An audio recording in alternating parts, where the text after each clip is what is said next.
Huwag puro torta guys, ganito naman gawin nyo sa talong. Yan yung mga sangkap natin guys, kitang-kita nyo naman yan. 2 cup na harina guys, hatiin lang natin sa 2.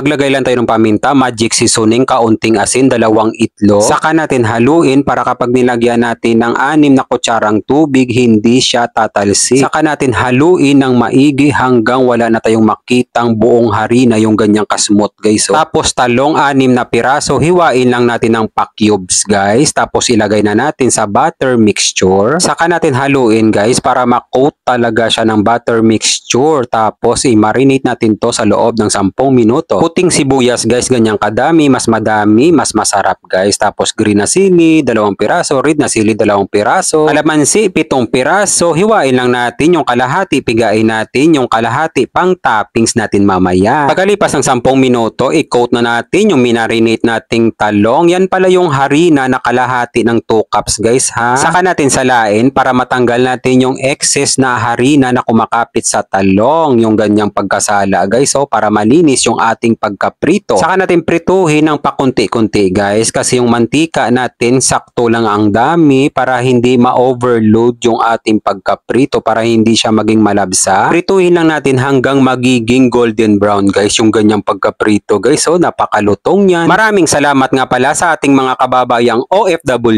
sa palagi nyong panonood. Ingat po kayo palagi dyan kung saang bansa man kayo at isasama ko kayo palagi sa mga panalangin ko. Yan yung kinalabasan ng 6 na talong, napakadami din pala. 2 kutsarang margarine, tapos ilagay na natin yung sibuyas sa kasili. Gisahin lang natin ng 10 segundo, 2 kutsarang toyo, 1 kutsaritang asukal, pangpabalance ng lasa. Gisahin natin ulit ng 10 segundo. Yung ganyang pagkagisa guys, napakabango niyan. Ilagay na natin yung naprito nating talong. Nako guys, gisahin lang natin ulit to ng 10 segundo. Saka natin ilagay yung kalamansi, gisahin natin ulit ng 10 segundo. Nako, napakatindi ng sarap nito guys. Mag-plating na tayo. Kung nandito lang kayo guys, amoy na amoy nyo talaga yung sisig. Ito yung sisig guys na hindi makolesterol. Saka tayo maglagay ng mayonnaise sa itaas. Patungan pa natin ng 2 sili sa kalamansi. Nako, 1 ektaryang kanin talaga ang mauubos mo. Maraming salamat nga pala sa ating mga followers sa palagi nyong panonood. Ingat po kayo palagi dyan kung saang lugar man kayo at isasama ko kayo palagi sa mga panalangin ko. God, maraming salamat po sa biyaya na binibigay mo sa araw-araw. I-bless nyo po yung food na magiging silbing lakas sa katawan namin. Amen. Kain tayo guys. Kain Pinas.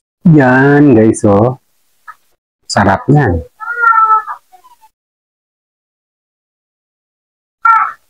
First bite guys, para sa inyong lahat.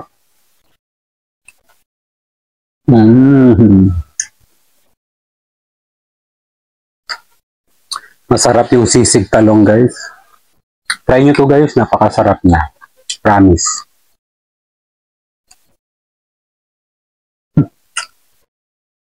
Tigaan din natin ang kalamansi. Gusto ko mas maasim guys.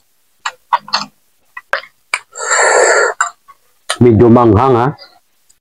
Nakain ko yung sili.